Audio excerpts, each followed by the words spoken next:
Acidity सालों साल लोग इसके लिए खाली पेट का कैप्सूल खाते हैं। राइट। बहुत सारे मार्केट में अलग अलग सॉल्ट्स अवेलेबल हैं, तो खाली पेट का कैप्सूल सालों साल खाते रहते हैं और उन्हें पता नहीं चलता कि उससे कितना डैमेज वो अंदर अपने शरीर का कर रहे होते हैं। तो ये जो एसिडिटी है, it is because of pitta दोषा। अच्छा। कफ के बाद जो पित्त है वो हमारे हार्ट से लेके एब्डोमेन तक, हार्ट से लोअर एब्डोमेन तक हमारा पित्त दोष जो है यहाँ पर प्रभावित करता है इन अंगों को।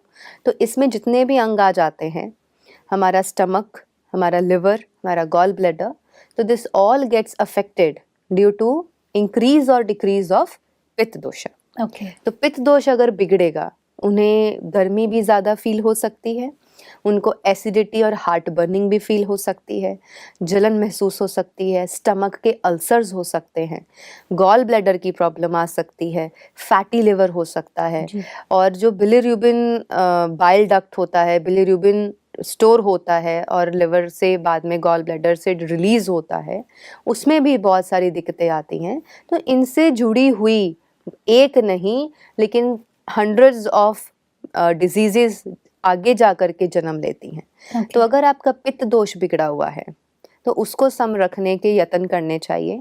पित्त एग्रवेटिंग फूड्स हमें नहीं खाने चाहिए, पित्त को शांत रखने वाले भोजन हम लेते रहें। जैसे कि बहुत ज़्यादा स्पाइसी खाना, वो पित्त को एग्रवेट करेगा। बहुत ज़्यादा पिकल्स लेना, बहुत ज़्यादा ग्रीन चिली, रेड चिली लेना, या मैदे वाली फूड आइटम्स लेना, या बहुत ज़्यादा ऑयली और फ्राई कर के जैसे पकौड़े हो गए या समोसा या कुछ भी ऐसा, मतलब कि जो आप बहुत ज़्यादा मात्रा में या डेली बेसिस पर, कईयों को आदत होती है कि वो टिक्की हो गई, ये सारी चीज़ें जितनी भी तेल में तल करके ये चीज़ें बनती हैं, तो दैट इज़ पित्त एग्रवेटिंग। ओके। तो जिनको ऑलरेडी शरीर में पित्त एग्रोवेटेड है, उनको पित्त दोष को शांत करने के लिए पित्त को सम रखने वाली चीज़ें लेनी चाहिए।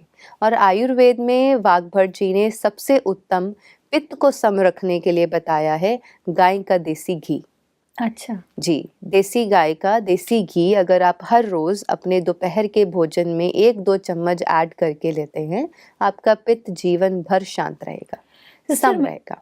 सिस्टर, मैंने सुना है कि घी से कोलेस्ट्रॉल बढ़ता है, इज इट राइट? बिकॉज ये बहुत बड़ा एक क्वेश्चन है जो मैं बचपन से सुनती आ रही हूँ कि भाई घी में ज़्यादा घी नहीं खाना चाहिए, उससे कोलेस्ट्रॉल बढ़ सकता है, फैट बढ़ सकता है। ये सच है? घी से ना तो फैट बढ़ता है ना कोलेस्ट्रॉल बढ़ता है, लेकिन अगर आपका मेटाबॉलिज्म बिगड़ा हुआ है, और अगर आपके बॉडी का सिस्टम ही बिगड़ा हुआ है, बॉडी का जो डिफेंस मैकेनिज्म है, बॉडी का जो मेटाबॉलिज्म है, जो अंदर डाले हुए खाने को डिवाइड करके, सेग्रीगेट करके, मेटाबोलाइज करके आगे पूरे शरीर के अंदर डिवाइड करता है, वो सिस्टम अगर बिगड़ा हुआ है, देन इट कॉजेज प्रॉब्लम।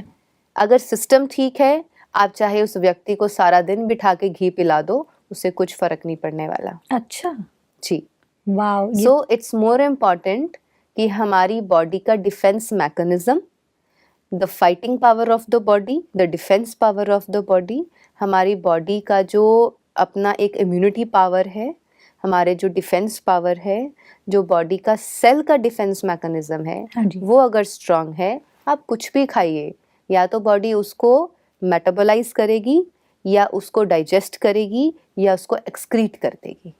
अच्छा। So there are 3 functions in the body. जो अंदर आता है वो पहले डाइजेस्ट होता है, डाइजेशन होती है, देन मेटाबोलाइजेशन होती है, वो उसको मेटाबोलाइज करता है, डिवाइड करके जहाँ जो जो चाहिए वो डिवाइड होके चला जाता है, लास्ट में जो नहीं चाहिए, जो वेस्ट है, वो एक्सक्रीट होता है।